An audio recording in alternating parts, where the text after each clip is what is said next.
Hello बच्चों, let's see this question.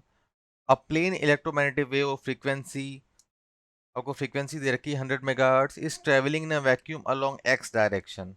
बहुत important point है ये। At a particular point in space and time, B की value आपको दे रखी है 2 इंटू 10⁻⁻8 के कैप, ठीक है, and unit vector along Z direction, ठीक है भाई। And what is electric field vector at this point. आपको इसमें दो चीजें पता होनी चाहिए।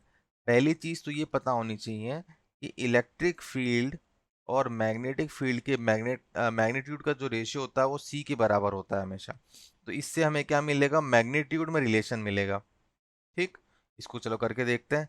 तो इलेक्ट्रिक फील्ड वेक्टर का मैग्नीट्यूड चाहिए तो आप क्या करोगे, बी क्रॉस सी।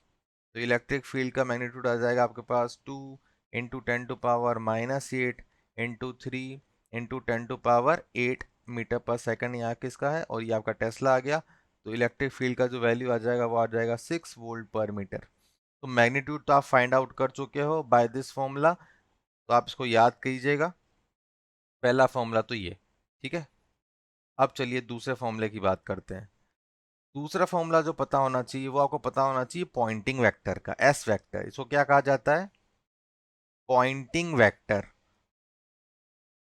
पॉइंटिंग वेक्टर क्या होता है, पॉइंटिंग वेक्टर होता है एनर्जी का flow, energy flow of electromagnetic wave in a certain direction, ठीक है।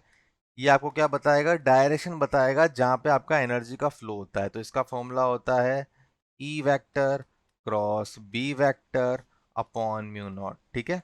ये भी एक इंपॉर्टेंट फॉर्मूला है, ठीक है, कहीं ना कहीं घुमा फिरा के पूछा जाता है आपसे, ठीक है। तो एक चीज तो समझ में आ गई कि अगर इलेक्ट्रोमैग्नेटिक वेव का डायरेक्शन जो पता चल जाए, जो कि क्वेश्चन में दे रखा है आपको प्लस एक्स डायरेक्शन में मूव कर रहा है, ठीक है, तो पॉइंटिंग वेक्टर का डायरेक्शन आपको पता चल चुका है, और ये आपके पास है आई कैप इक्वल टू। फिलहाल केवल हम डायरेक्शन को डील करें, ठीक है, डीलिंग विद डायरेक्शन ओनली, क्योंकि मैग्नीट्यूड आप निकाल चुके हो, डीलिंग विद डायरेक्शंस, ठीक है, इससे परेशान होने की कोई बात नहीं है। तो एस वेक्टर का डायरेक्शन आपको ऑलरेडी पता है आई कैप, क्योंकि इलेक्ट्रोमैग्नेटिक वेव जिस डायरेक्शन में प्रोपोगेट करेगी उसी डायरेक्शन में एनर्जी का फ्लो भी होगा, ठीक है। इलेक्ट्रिक फील्ड वेक्टर का डायरेक्शन आपको नहीं पता, मैग्नेटिक फील्ड वेक्टर का डायरेक्शन आपको पता है के कैप।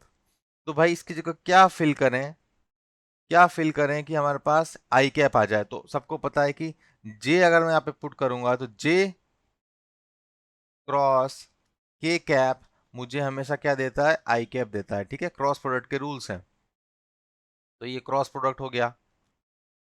तो अकॉर्डिंग टू क्रॉस प्रोडक्ट, ठीक है, जे क्रॉस के करूंगा तो मुझे क्या मिलेगा, आई कैप मिलेगा। तो ऑलरेडी मुझे मिल चुकी है इलेक्ट्रिक फील्ड की डायरेक्शन, इलेक्ट्रिक फील्ड का डायरेक्शन मिल चुका है, वो क्या है मेरे पास, जे कैप में आ गया। तो अब काम आसान हो चुका है। इलेक्ट्रिक फील्ड वेक्टर आपको लिखना है तो क्या करोगे, मैग्नीट्यूड लिख दो, डायरेक्शन लिख दो, और वोल्ट पर मीटर, ठीक है। ये आपका आ गया फाइनल आंसर। तो अब देखिए आपका क्या आ रहा है। इसका जो आंसर आ जाएगा वो आपके पास आ जाएगा ऑप्शन नंबर सी, दिख रहा है आपको, 6.0 जे कैप वोल्ट पर मीटर, ये आपका आंसर है, ठीक है। आंसर क्या है आपका, वो है आपका option number C. Thank you, all the best.